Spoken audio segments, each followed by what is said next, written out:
Sup, Nerdmigos, I'm the Jive Talking Nerd, John Norgrove. We've got Wife here. We're here for another review Jive. This time we're talking about a whole show. We watched season 1 of Lovecraft Country, which is a 2020 drama. It's sort of like a period piece, vaguely. It takes place in the 50s. It's on, what are we watching this on? HBO Max. Yeah, we're watching it on HBO Max. 10 episodes in the first season. Just such a good movie. Engrossing. Show. Holy heck, man. We didn't really know what we were getting into with this one. We had just heard from people that we should watch it, and also it said Lovecraft in the title. Yeah, and that's... We love Lovecraftian things, so yeah, totally, that was it. So we didn't really know what we were getting into when we watched this at all. And and we were pleasantly surprised. This was a fantastic show. It took you on a roller coaster. Yeah, of emotions. There. Holy heck. All of the actors did an absolute fantastic job. Just, man, let me tell you what. No spoilers, secret solution for this whole TV show. Communicate with your friends and family just like a little. 1% more and half of this shit wouldn't have happened. Like, legit, just people not telling people, oh, hey, man, is everything doing all right? You doing all right over there? And they're just like, yeah. Like, what the fuck does that mean, man? Come on. Like, a little bit of communication solves a lot of problems. But, dude, this is also a super tense show. Yeah.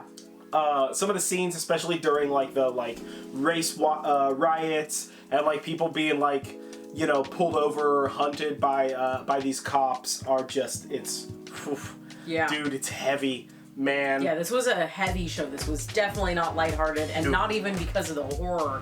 The horror, actually, I feel like was like a little understated. A little understated. Yeah, and I'm saying that, and the we're just gonna kind of start talking spoilers here. So I'm gonna say spoilers from here on out. Spoiler alert. Yes, spoilers from here on out. The dog monsters were whole ass horrifying. Yeah. Right? Just whole ass horrifying. But like, you know, but like still, like it could have been like. But at the same time, I wanted more horror shit. Some of the people were worse. A lot of the people were worse. Yeah. Than this is any really, of these this is really one of those like monsters you could think. We got horror monsters, we got nightmare monsters all up in this, but you're not really gonna be super scared about them or nothing. It's gonna be mostly the people who are just horribly racist. Yeah. Cops just hunting you. Man, that fucking car chase with that sunset car chase sunset car chase was so stressful. Oh my god. Fucking stressful. Oh my god. Oh, jeez. Yeah, it's so much, dude. Well, and this, it felt very realistic in its portrayal of the time period that it was, which is it felt 50s, good. I like late 50s, early 60s. Yeah, I like the outfits. I love the way everybody was dressed. Yeah, it was just, it was so heartbreaking to see how much racially charged everything was, and not that they takes place in Chicago. Yeah, so but it was like that was so heartbreaking to see the characters that we were invested in just have to deal with just heinous amounts of racism. That's real ass life. And I say that fully knowing that that's real life, but it was just when you brown person real life. Right there. When you abjectly know about it is one thing, and then when you see it. It's another thing, and I think that they did a very good job at portraying what is a horrifying hold back on that. Subject. They didn't make it cutesy or reductive or anything like that. It was like full on just fucking racism, man. Whew. Jeez, guys, come on. But realistically so as well, and not. It wasn't like in your face or race baity or anything like that. There wasn't, you know, what it wasn't doing it because it wanted to just like be racism is a thing, kind of a thing. It really felt like it was just portraying what it would have been like for those characters in that moment of time. You know, so it never felt, and a lot of the storyline feels this way also, right? A lot of the storyline doesn't feel like you're having to do, like you're seeing a thing happen because a writer chose a thing to happen. It feels like you're seeing a character like suffer a consequence of an action or something to that extent. So it really did a good job feeling like sort of set in reality, even though like those fucking dog monsters exist. That shit. Let me tell you what, I find out those dog monsters exist. I'm done with surface living. It's all sky living or space living from now we on. learn how to do the spell that summons those dog monsters. Or we get a bunch of those also, fucking dog monsters. I'm gonna tell you what, if you shrunk that dog monster down to the size of like a poodle, I would 100% own one of those, you know? Yeah, totally. Yeah. I mean, but like it also had a really fun way to transition to the fantastical. Yeah. A lot of the pursuit in the Lovecraftian side of things and in the magic side of things felt very like Indiana Jonesy. It was. This was straight up like badass Indiana Jones. I loved all the catacomb shit. I loved all the like, we gotta, it was just straight up like some National Treasure shit. It's just like, we gotta solve this puzzle and we gotta crack this code. The dad is just a fucking piece of shit, man.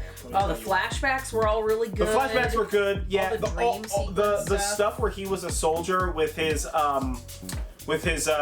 Korean girlfriend or what have you. Yeah, that was super interesting. The way everything paid off. Really everything felt good. I really enjoyed the show. Although I know this is based on a book. We have not read the book. We've not read the book. Although I was actually disappointed in the way that the season ended. Really? Oh, I liked it. Especially because of the way, so earlier in the season they talk about the ending to the book Count of Monte Cristo versus the...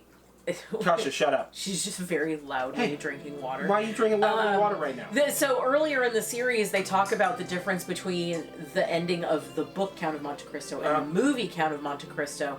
But then later on, you find out that there's a book that details the whole family's events, and in it, the main guy dies, but he still dies at the end, and I was really disappointed that they did that same thing, and it almost feels like a ploy to read the book so that you maybe know. And this is the thing, until we see the beginning of season 2,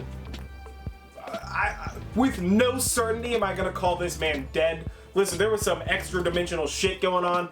Extra dimensional shenanigery meant maybe this dude is 100% alive. Yeah. And we're all just getting like elaborate whatever. But like also, who knows? So much of this is just like, what the fuck ever? Who knows? Of course. Yeah. I feel like this show, Full Beef Rancher, all the stakes. Every scene had stakes. Every event had stakes. What is this? A map? Stakes. What is this? An elevator? Surprise stakes? It's just an elevator. Surprise stakes. All the stakes, man. Yeah. Real quick, before we get going, best bits? Definitely the part with Hippolyta where she goes time traveling and stuff. That was... It first of all, the whole thing about it was really interesting and really cool, and the way that she became who she is, the way that she became I am Hippolyta is just absolutely fantastic. It's the coolest, dude. But it was also incredibly heartwarming in the most like bittersweet way possible. Yeah. It paid off in emotions that ran the gamut. You know what? That's probably my favorite sequence. For me, the best bit is a tie between the dog monsters, which I freaking loved. They were so good, and the little nightmare girls that were haunting the daughter. Those things were fucking horrifying. Holy shit, those things were straight nightmare fuel. And I love that. I love that they had full ass horror elements in this. That was awesome. So yeah, either way, I have been John Norgrove. This has been Wife. This is Review Jive. We watched Lovecraft Country Season 1, available on HBO Max. Don't forget to like this video, comment below, share, subscribe, do all that kind of stuff. Ring the bell. Yeah, and we'll catch you guys next time.